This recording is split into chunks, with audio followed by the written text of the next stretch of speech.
Shooting it. That's a pretty good tip. It's soft. That's the one that I have. Alright everybody, get everybody started. We'll probably have some that come in late. We typically do with school activities, ball games and things like that. For those of you that are new, this is Bass Monkey Academy. I'd like to welcome you here. What we do is we do hands-on training for our kids with bass fishing. It's not just something, tonight's an exception, but it's not something where we typically just talk about an idea or a technique or a situation. We typically have a hands-on activity afterwards. A lot of our classes are at the pond or certain situations we can do things here in the shop. Tonight being soft plastics, it's pretty much going to be instructional. There's not a hands-on deal we can do that other than hand stuff out to you, which we do that. At the end, you're welcome to grab everything we've got. That's what it's here for. But we do welcome you and hope you get a lot out of it tonight. And anytime, every 2 weeks right now we have Bass Monkey Academy. Just stick with us on that. And if the kids are actually enjoying it, we are going to the Bassmasters Classic this March. And we're just going to get a couple big passenger vans and we're going to take the kids. It's down with Hartwell. Lake Hartwell. We're going to Lake Hartwell for a day. Let them probably go into the weigh-ins, but we'll actually go to some of the expo during the day to actually let them see these big tackle companies that are out there. It's a fun deal. It's kind of like Disneyland for bass fishing. To me it is anyway. I can spend a lot of money in that place. But tonight John Smith's going to teach us on soft plastics. We're going to go ahead and get started. Can I stop putting and turn me on? Yeah, I'll turn. Turn the button. My wife. This is a family Turn the button. program. Turn your button on. Okay. Turn the machine on. Camera. And the G rating is. Don't turn that thing on. I didn't. Okay. Okay, my name's John Smith. I'm going to be teaching the class on soft plastic. Soft plastic is probably the most versatile bait that you can use out there. They have different colors, different setups, swim baits, the jigs, soft plastic trailers, crayfish. When I first started 20, 30 years ago, they had rubber worms and that's all that there was. Now you have everything from crayfish to swim baits to large worms. I do have some setups that I'll show you and everything like that. We'll talk about some of the worms that I like to throw, when to throw them. Soft plastics is mainly a hot summertime bait. You can use it all year long, don't get me wrong.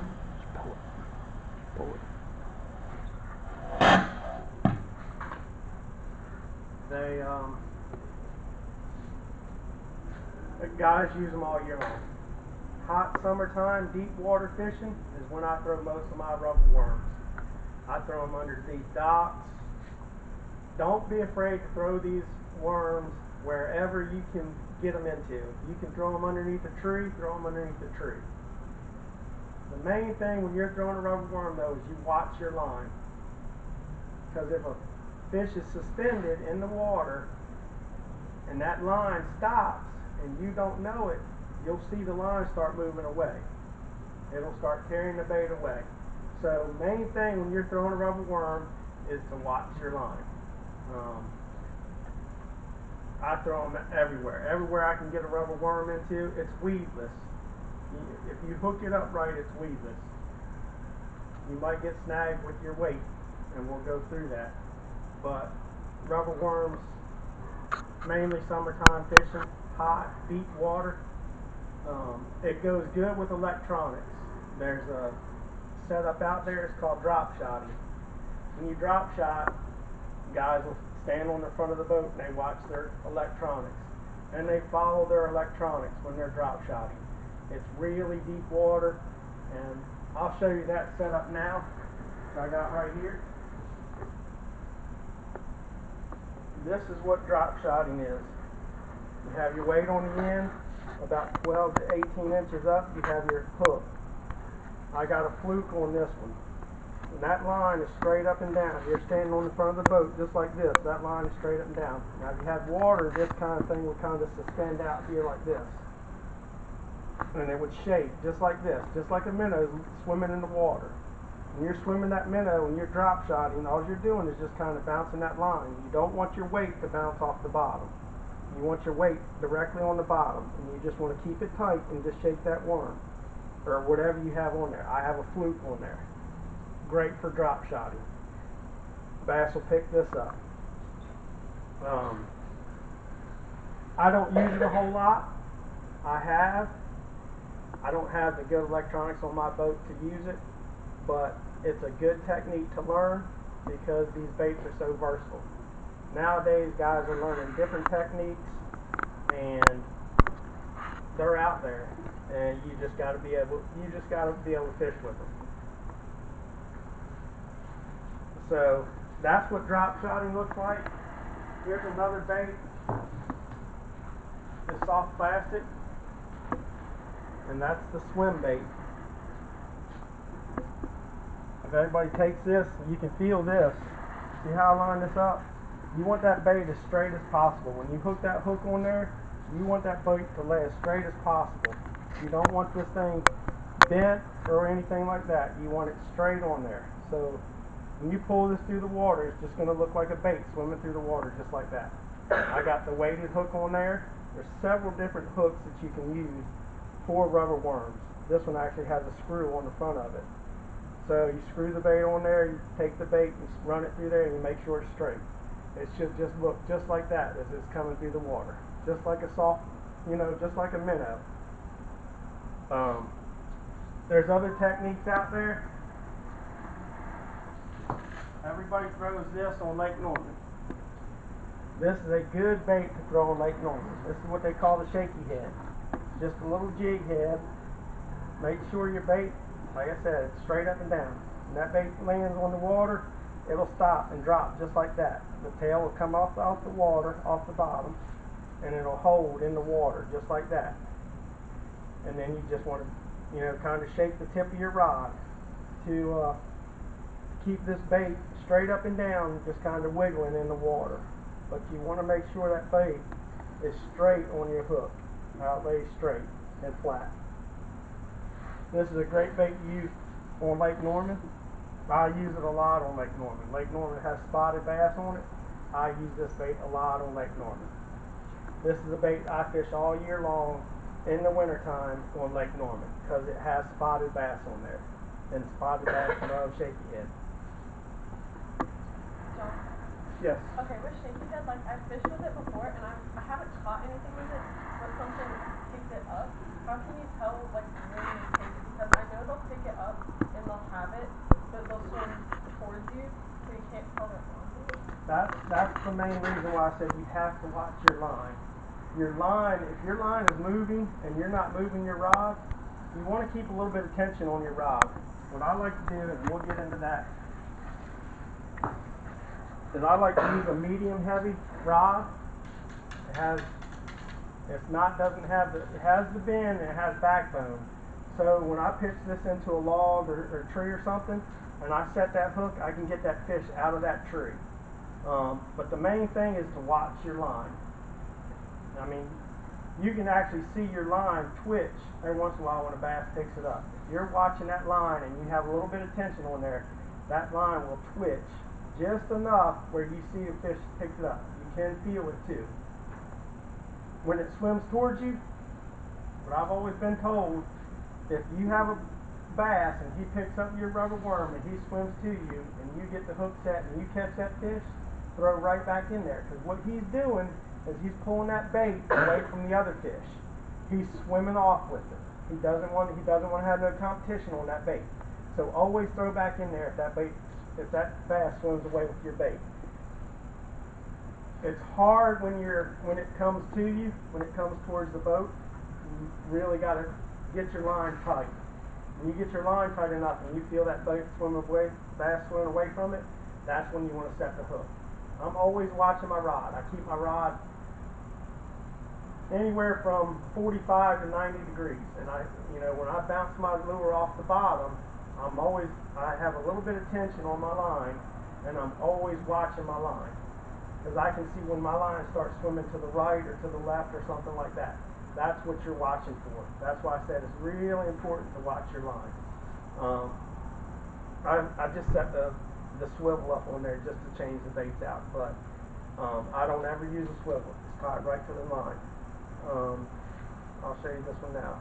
This is what they call a Texas rig. The bullet weight goes up immediately to your line and your hook. I actually have a bobber stopper on this one. Everybody can see that. There's a bobber stopper. That keeps my weight from sliding away from my rubber worm, a hook. Reason why I use this is when I'm skipping underneath docks or something like that. When you're trying to skip and the weight comes away from your bait, it's hard to skip that rubber worm. So I use a bobber stopper on a Texas rig. Keeps the weight down. I can skip it underneath docks. I can skip it into trees. I can skip this thing anywhere I want to, as long as that rubber worm is straight. About like that. Now this is the curly tail worm. And the reason why they call it curly tail, it has a curly tail. Plain and simple. But I'm always watching my line. That is the most important thing about rubber worm fishing, is watch your line. Because that bass is going to, even on the fall, when you use some of these creature baits,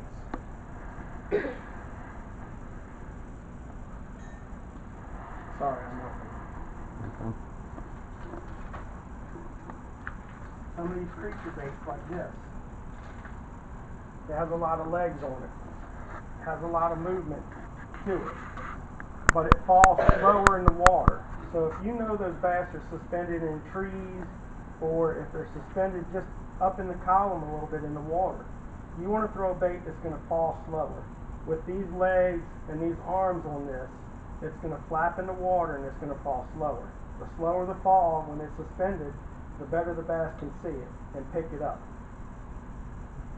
If you're throwing a straight rubber worm and the bass are suspended, more than likely it's going to go right by the bass and he's not even going to see it. It's just going to fall straight down into the bottom and he's not going to pick it up. Things I love to throw with rubber worms. I love to throw crayfish. There's a saying about match the hatch. If you know there's crayfish in that lake, pick up something like this, crayfish. I believe that to a T. Match the hatch. When you catch a bass and you catch him on a rubber worm, if you look down in his gullet, you'll see legs that come out of it. Sometimes they're crayfish, sometimes it's a little bait. You see a little bait about that big, pick up something small like a fluke. They have smaller ones than this. So the smaller the bait, you know, these bass will spit stuff up. So if the bait is, if you see a bait fish come out of a bass that big, you want to pick up something smaller than this. And they have them out there. I have a couple in my boat that I carry all the time. Smaller baits that use it. This mimics a fish swimming in the water. You can throw this on anything. Some people use them without weights. It's a fluke. It's a swim bait. So I throw this a lot without weights. When I throw these flukes, make sure it's straight, and I kind of twitch it like a jerk bait. This is mainly like a jerk bait, and you just twitch it with up in the water column, and it looks like a swim bait, like a fish swimming in the water. They have everything from finesse worms to crayfish. Here's some of the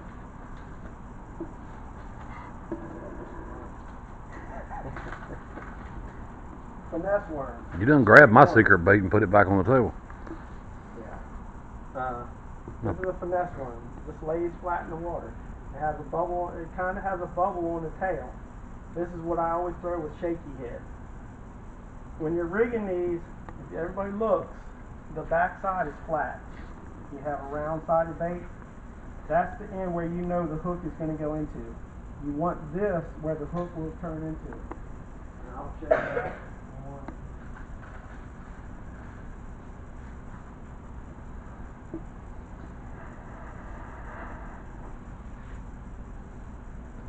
Finesse rig up. See how the hook went into the weight, the flat part of the worm? It goes into that flat side.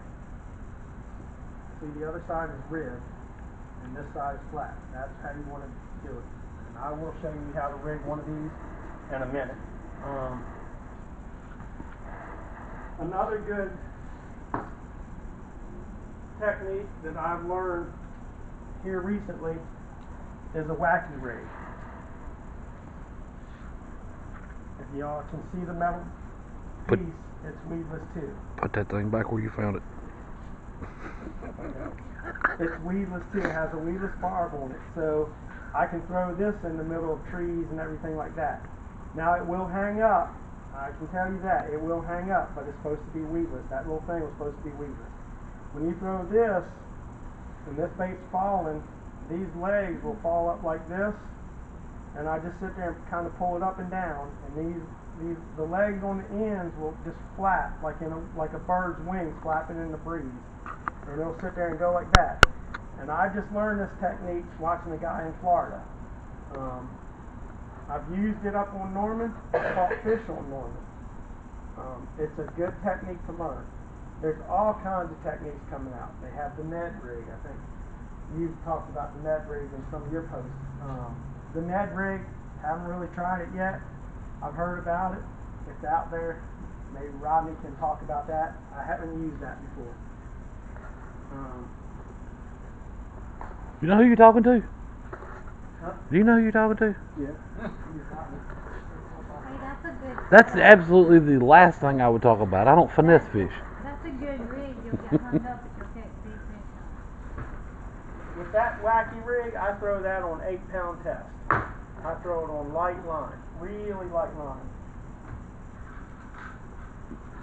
We'll talk about some hooks real quick.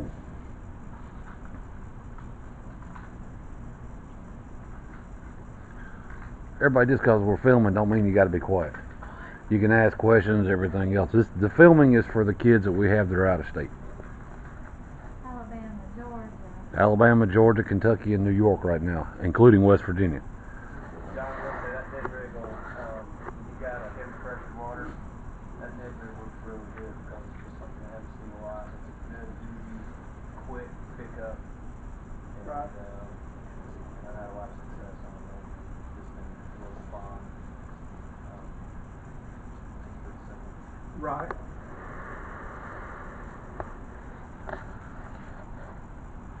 Now, when I first started fishing out, hooks wasn't red, but this was your basic worm hook when I started fishing a long time ago. Just a hook just like this. Had that little knot right there, and that's where you slid your rubber worm up to. But now they have red ones with wide gap. They have football head jigs, have a spring on it, or well, screw on it where you can screw your bait up on there. They have flipping hooks for your rubber worms. Have a hole where you can slide your worm up on it, it won't slide off. This is my favorite hook to throw when I'm throwing rubber worms.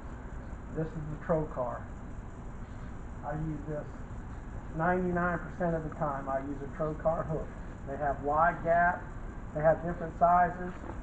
It's probably one of the sharpest hooks I've found to be out there, and I throw that one all the time. Unless I'm throwing, like a finesse rig. That's a flat lure. It'll stand up. When you get it on the bottom, it should stand up just like that. So when your rubber worm stands in the water, the tail will come off like that. As it falls over, that's what that bass is seeing. So I throw a lot of shaky head on this. Weights for these, you have different size weights. I'll pull a couple of these out, talk about these. These are your bullet weights. They have different colors, different styles. This one actually has a screw on it.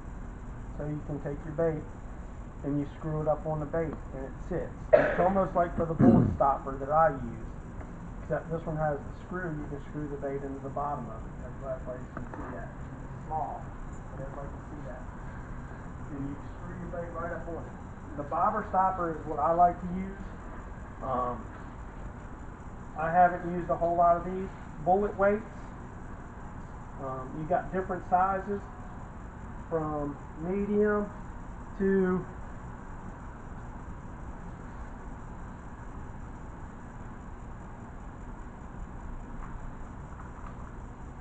I use small ones. I like to use the smaller weights. That's the ones I use. See the difference? Those are the ones I use. See the difference? This is the one that he throws in his box, and that's the one I throw. I like Now, what have you shifted over to? Are you still throwing mostly lead, or you shifted over to tungsten? I've shifted to tungsten. I still don't throw a lot of them, but I have shifted over to tungsten weights. Explain the difference on the tungsten weights and the size of the weights to the kids, please.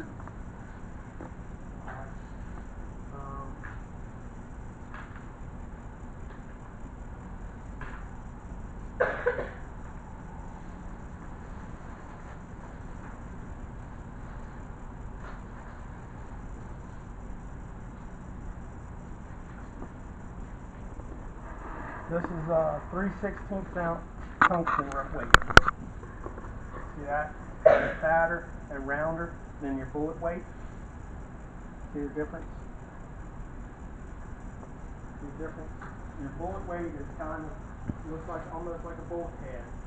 Your tungsten weight is more rounder at the end. Comes out a little bit. I like the tungsten weights because they're fatter, they're shorter.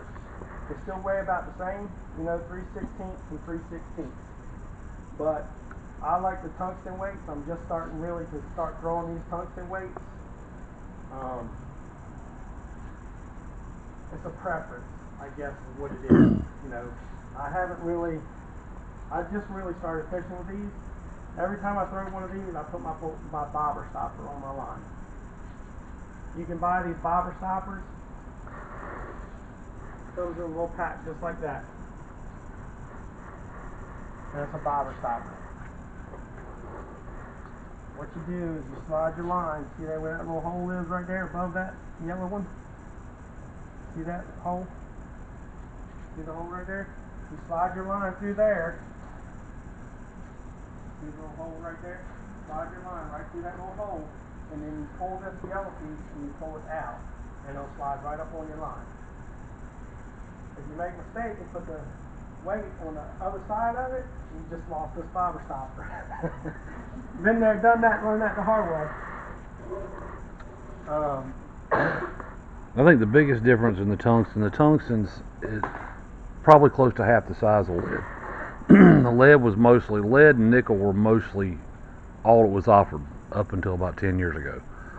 Tungsten was manufactured. Tungsten is twice the density of lead.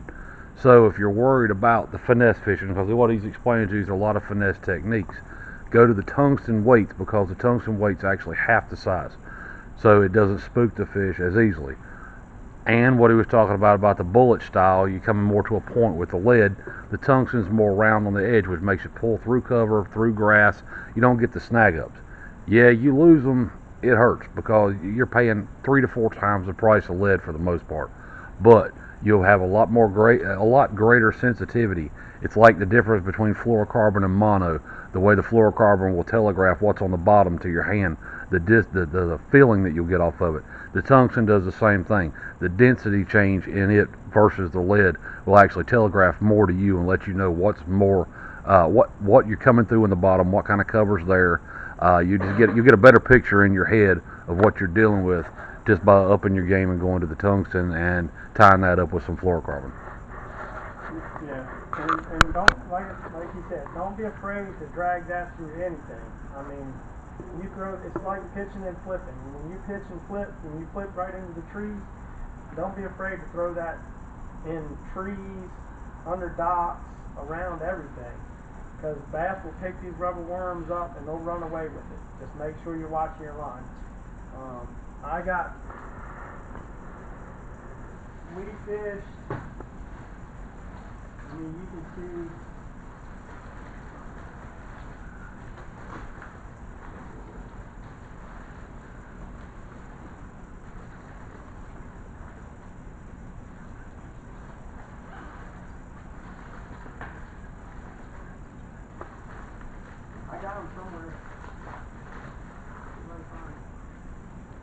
fished the Carolina Crankers Thursday night tournament out on Lake Tillery.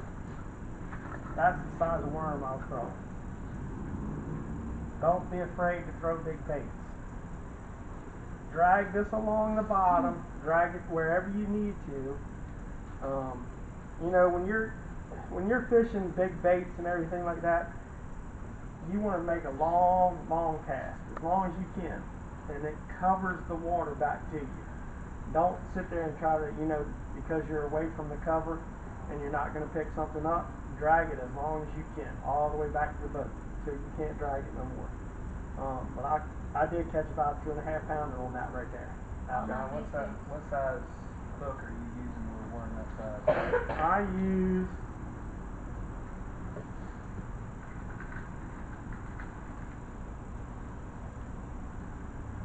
That's about 5 off. about a 5/0.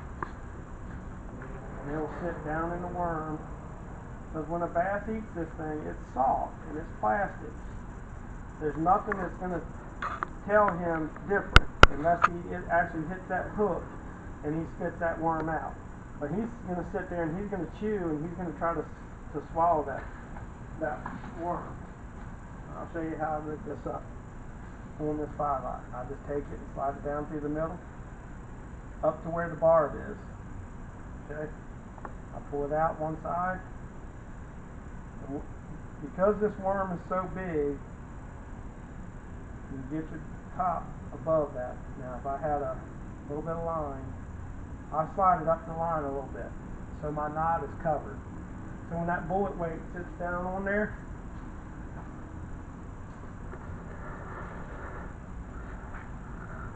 it sits there just like that. So your line is coming through that bullet weight and it sits there just like that. And then I'll make it a little bit up and I'll make it curve and I pull it down just straight as an arrow. Now what I like to do is I like to push down on it to make sure I can feel that barb a little bit. If I'm right on the edge of that worm, that thing lays flat just like that. These, I don't drag these. When I fish something this big, I bounce it off the bottom. So when I'm sitting there with my rod and I'm sitting there on my boat,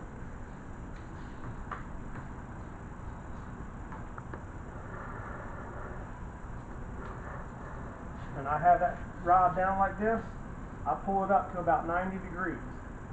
With my line tight, that worm will bounce up off the bottom and drop straight back down. When it drops down, that tail flutters up. You let that tail lay over. You tighten your line up, watching your line, and then I go back down and I tighten all my line back up. So I have no slack in it, so it's tight. When I pull that rod up like that, that worm bounces again. So that worm will look like, when it's laying on the ground and it flops over and you pull it up, that worm will stand up just like that. The back end will stand all the way up and it'll stand just like that. So that bass will see the back end of that worm. Now this is orange. They have bright green tails. I thought I grabbed that back.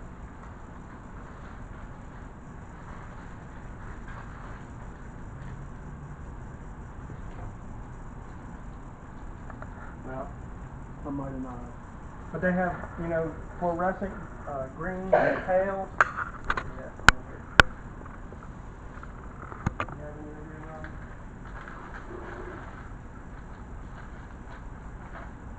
This is a 10.5 inch. They call it the old monster, but it has a curly tail on it. That one has a straight tail. This one has a curly tail. Worm fishing is easy. It's easy to learn. It's easy to catch fish on. You gotta be patient with it. You gotta be patient.